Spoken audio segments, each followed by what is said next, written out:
Jalon Walker, I think he's breaking out in front of everybody's eyes. And for someone who was like really against drafting him, and it wasn't because he was a bad player, I just felt like we had somebody with a similar skill set. When Jeff Obrey gave him that role of playing just outside linebacker, he's been thriving and he's been really good going forward. And when you look at some of his stuff from college, you see that was like just the obvious thing, that he's way better going forward as opposed to going back. And on Sunday, he had a really good game against the Patriots. He had a strip sack, he had a pass deflection, he was really good against the run. We're not going to talk about the coverage because I really think he cannot cover that well. But most of all, he's a very smart football player. So I want to talk about all of those good things, and I want to break down his game because he had a really good game on Sunday. Let's go and get into the video. So if y'all guys enjoyed this video, be sure to like, subscribe for more. Let's go. So we're looking at the first one here. This is a run stop early in the game. It was by Jalon Walker, obviously, but look at this. We're getting a dual run by the Patriots, okay, and it looks similar to inside zone. The main difference is instead of having lateral displacement, you're going to have vertical displacement, and also we're going to see the line is going to be working this way and the running back is going to be getting the ball going this way. So he's also working opposite of the track of the line. So when we have all of this in mind, what we need to do is take into account what Jalon Walker's job is and what's happening to him. So there's going to be Hunter Henry trying to pretty much kick him out in a sense, or, you know, seal him out, if that makes sense. And you would think, since he's a smaller outside linebacker, he's about 6'2", but he's 240 pounds, okay? He has a lot of play strength, and you really don't see it until it's in the run game, because this is why these guys put him at outside linebacker, is because he can do things like this where you get this snap and you see a tight end on a linebacker that's sometimes 50-50, okay, but you see he's able to completely just get off of him. And it also helps that Xavier Watson, another rookie by the way, he gives 85 a shove, and it helps Jalon Walker come clean a little bit more, and he's able to fall in that gap and make a tackle. So like, his value as a run defender was greatly needed on this team, and when he didn't play, the run defense took a big hit, okay? And he doesn't even have his running mate, which is Braylon Trice, who I also think is a very good run defender. If we have both of them in the lineup at the same time, you can't run the ball on us, especially all these gap runs. So very good read by Jalon Walker right here. All right, so this next one is that strip sack, and first of all, I want to lay out the whole thing. It's late in the first half, okay, late second quarter.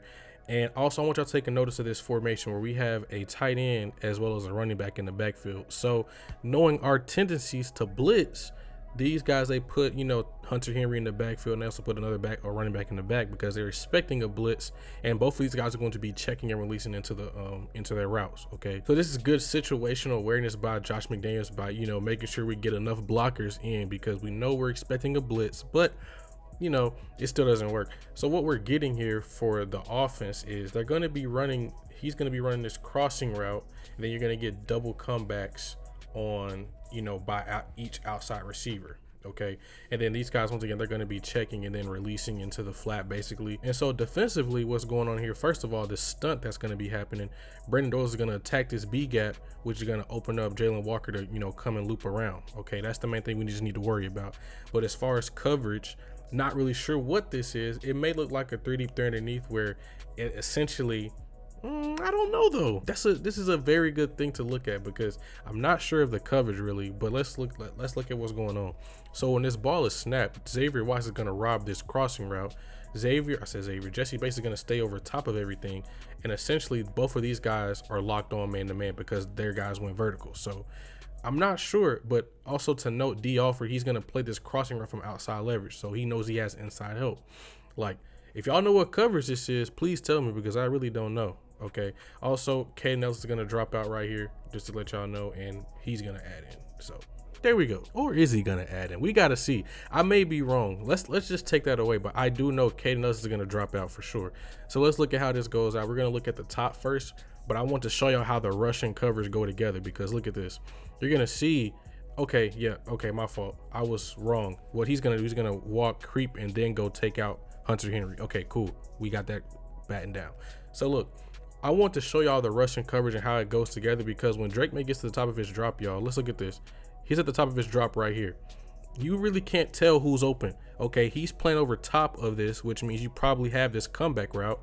Okay, and I think Drake May is kind of like looking over there, or maybe he's looking at this crossing route, but I know his eyes are in this general direction of the field, okay? But either way, let's say he was looking at this crossing route. He sees Xavier Watts on this route, and he's about to come rob it. Okay, he knows D Alford is over top of this, so it forces him to hold this ball. And then you also have these guys playing down on the check downs, and both of the corners are over top of these comeback routes. So realistically, you have the comeback routes, okay, because they're playing over top of it, and you're working back to the quarterback when you're running these comeback routes. But it doesn't take into account what the rush is doing. So look, once again, Brendan Doylis, he does a very good job of working inside. Okay, he works outside. Okay, he sets inside, goes outside, and then Jalon Walker comes around.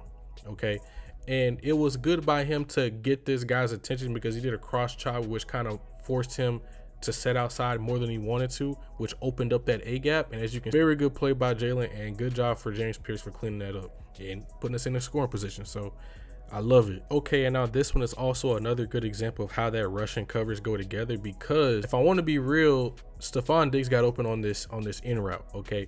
But since that wasn't his first read, he wasn't able to get to it, but it was also Drake May just sticking on this a little bit too long. So what we're getting by the offense is Matt Collins is going to do a short motion in. He's going to run this snag route. You're going to get a flat 7 by the tight end, and then the running back's going to release out. So you have your snag 7 flat combination right here. Favorite thing Patriots like to do in the red zone sometimes. And then on the backside, you're going to have your, once again, like I said, an in route, and then you're going to have your mandatory outside release. This is by a fullback, so it's really just to get this corner out the picture. Okay. Now defensively, what's going to happen is they're going to pass these off perfectly. So AJ's going to follow this motion. He's going to drop off and pretty much bracket this corner out. Xavier Watts is going to follow this corner out too. The linebackers are going to properly push this coverage to where, they're going to pretty much sit over top of everything. Okay. And then once again, like I said, this is kind of open, but I want y'all to pay attention to Jalon Walker, because once again, rush and coverage go together, because if you can get that guy off his first and second read and your pass rush is good, it's a bad look for the quarterback. So look, I know Jalon Walker early on, he was trying to do a lot of power moves and just like bully everybody, and it really wasn't working, but it worked right here because Will Campbell, he couldn't get his hands on him. Okay, so let's look at this. You're gonna see this short motion in, and you also see that there's a tight end right here. So Jalon Walker could really just set up his speed move. Okay, he really could, but he goes right at Will Campbell and he just knocks him all the way back into Drake May, and it flusters him. Okay, and let's say that doesn't happen, y'all. Let's say that doesn't happen. Look at who's coming free as well. Brandon Doylis is coming free, and he's doing a spin move inside. Like, multiple guys are winning right here, and I love to see that. And it's in the red zone on I think it was it was a second down. Okay, but let's look at this anyways. So you see he's able to get his hand on him, and then he's gonna fall, which he gets credit for this sack alone, because by the time he hits the ground, you feel me, he's already giving himself up. But Jalon Walker made a very good play right here by initially just bull rushing Will Campbell, and then putting him in the lap of the quarterback so where he can't get a clean throw off. Look at this, y'all. This guy is so good.